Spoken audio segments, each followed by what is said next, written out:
Welcome back, viewers. And brother, I would like you to continue with your message. It was Yeah. worthy listening to you. And we were just talking about how this story just emphasizes God's love for each one of us. And we were talking about this woman because she's an outcast. She's not accepted by the other women. She's not accepted in, probably the men liked her, but the women certainly didn't accept her. And you may be an outcast as well. Maybe you're not accepted for some reason or other. It could be the way you look. Yeah? It could be something from your background that you can't do anything about. It could be for whatever reason, maybe something that has happened in your past. Maybe you got caught up in some wrongdoing or something, and you've got a stigma because of that. Where people look down upon you or try and avoid you for that. But something I want to tell you is that God loves you very much. The reason that Jesus came to this world was to die. He came to die for you and for me. So the important thing to get out of this story is it doesn't matter what your background is, God accepts you because He loves you. That doesn't mean that He accepts everything that you do, because sometimes we do sin. But if we will come to God and confess that, God is willing to accept us. He's not there to condemn us, because this is not the time for judgment, but God is there to save us. And that is why Jesus came, to save us. He didn't come to condemn us, but to save us. So God is not looking at you and He's not pointing the finger at you like a lot of people do. A lot of people, if they think, behind your back, they'll be pointing a finger at you, and saying bad things about you. But God's not like that. He accepts each one of us the way we are because He knows what we're like, so we don't need to try and impress Him in some way or, put on a good show like we do sometimes for people. And I get the message from what you speak, that we focus on the laws of the land, but Jesus focuses on the laws of the grace. It is all God's grace. That's true. See, and something else is God looks at our hearts. There was a story about when the prophet Samuel, he went to, and God, because Saul had failed as a king and he wasn't obedient to God, that God sent Samuel to anoint someone else to be king. And Samuel didn't know who it was. But when he came to Jesse, David's father's house, he got all of the boys out and they were all lined up, the oldest one first. And he came and he looked at the oldest one and he said, well, this is a very handsome looking man, he's like, he's good, strong build, a handsome looking face, this must be the one. And God said to him, no, this isn't him. He says, because you, man, you look on the outside. And He says, I look at the heart. And he had to keep going until he found the one where God says, well, this is the one. And that was David, the youngest one. And David was also a little bit of an outcast. He was the one who looked after the sheep.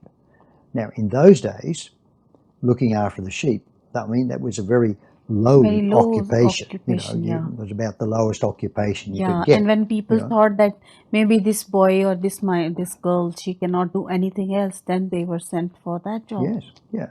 So even David's brothers, his older brothers, they looked down upon him as well, because when they were going to fight the war against the Philistines, his father sent David with some supplies for them. Goliath was also laughing when he saw David, that this lean boy is going to fight with me. Yeah. He was also. Yeah, his brother said, well, they were thinking, well, what are you doing here, You're running away from those sheep, sort of go back and look after those sheep, leave it to us, So they looked down upon David, But David, he had a faith and a trust in God. See, because he had learnt as a shepherd to trust God. He was out there just with the sheep, so he had plenty of time to think about God. Plenty of time to meditate on God's word. And that's what David did. So when the sheep were attacked by a bear or a lion, David didn't run away. He wasn't frightened. He just took hold of them and he beat him. And they ran away. The lion and the bear ran away then. Because David was not afraid, because he had a trust in God. See, he realized, even though he was a shepherd, he realized that God loved him.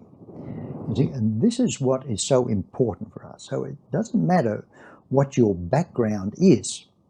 What is important is God's love for you. See, God's love is an unconditional love. God never said, I only love the good people.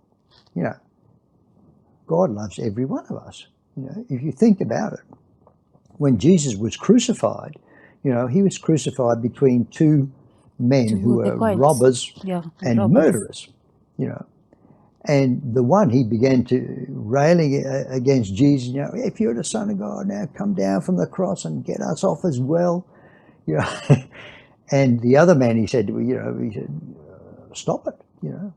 And he said, we're receiving the just punishment for the deeds that we've done.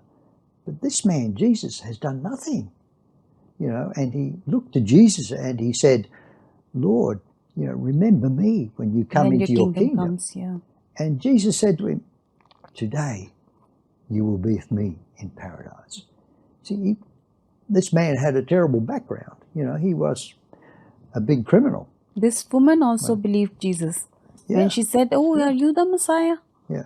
And when he said, and she probably trusted him at that moment, because she ran back towards that place to tell everybody that I have seen the Messiah and I have met, and maybe she wanted to bring all of them along with her to see Jesus. I think the fact that Jesus, when she said, well, look, I haven't got a husband, and Jesus was able to tell her, when God revealed it to him, that she'd already been married 5 times and she was living with a man now. And that, she was startled by this, I think. And it made her realize, I'm talking to a prophet here. So that was something that made an impact on her. And that's a promise to us also. The minute we realizes that he is standing by our side, he starts to make our ways, smoother for us. Yes. So, brother, we will continue talking with you. But again, we have to take a break. So, viewers, in a short while, we are coming back to talk to you further about the Samaritan woman, Jesus, our lives, and the promises that God do with us.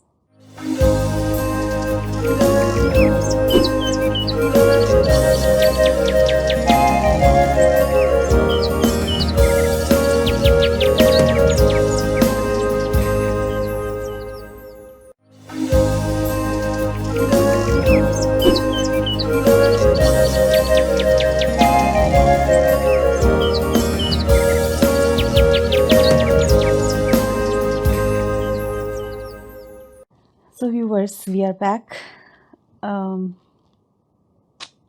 I'm just thinking about it. All the time when we are speaking with brother, there is a story going on in my mind, because I try to relate myself as a human with the things that we get from the Bible. And you also gave us the example of David, that he was also considered as a rejected one of the family. He was weak and lean, and at the same time he was the youngest one, so they thought maybe he should be doing some things which they thought were relatively easy. In this case of this woman, first of all, she's a woman, so nobody at that time especially, they did not realize and they did not consider the importance of the women. And on the top of that, if she has been of this situation that she's been married and married and married again, they thought it as a curse upon the women. And the good news then comes up, that Jesus comes and speaks to her. Yes. And gives her the hope to live. And he asks her for the water from the well, and Jesus starts to tell her about the waters of life. living water. The living water, yeah. The living water that the Holy Spirit gives, which brings life to us. And the promise of the Holy Spirit is a big promise for any human being. Yes. And this woman's life changed completely in one day. I mean, she not only got saved, but as you said, she went back to the village bringing the news about Jesus, and she made the people so curious they all came out to see, who is this man? And Jesus shared the word of God with them. And the Bible tells us that many of the people who lived there in that town came to believe in Jesus. So this woman not only got saved, but she became an evangelist, and brought many people to the Lord through her testimony. And that is what God wants for every one of us.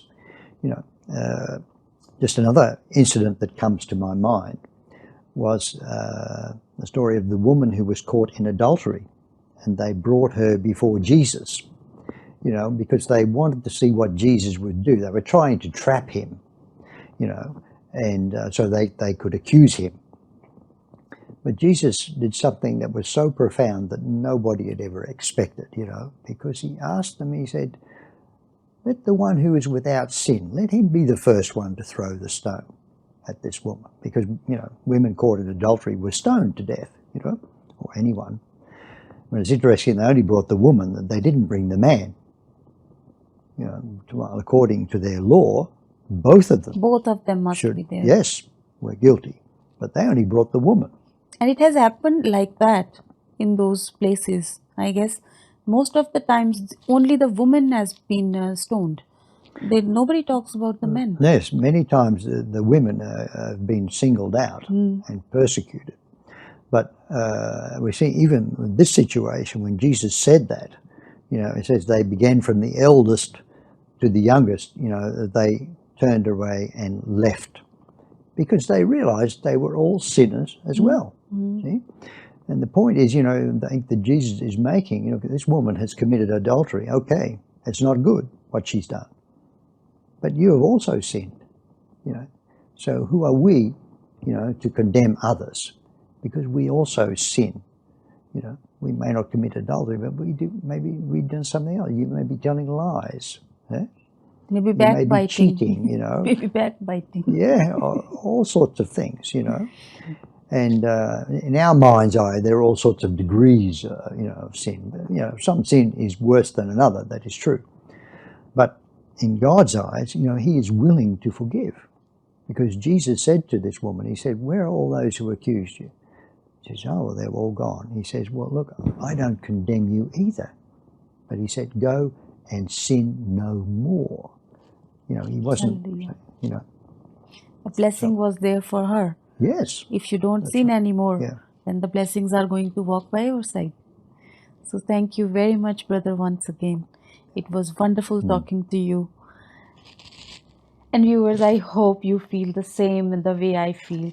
I've been really overwhelmed thinking about the fact that the minute we accept Jesus, no matter who we are, no matter where we live, no matter what nation we belong to, He's there standing by our side, walking by our side. He's there to make our ways ready for prosperity, for the wonderful things that are coming up into our lives. If we really want a bright future, we really need to seek for Jesus. We really need to look for the will of God to work into our life. And we really don't need to do anything much, but just feel free and let it be done what is the will of God for our life.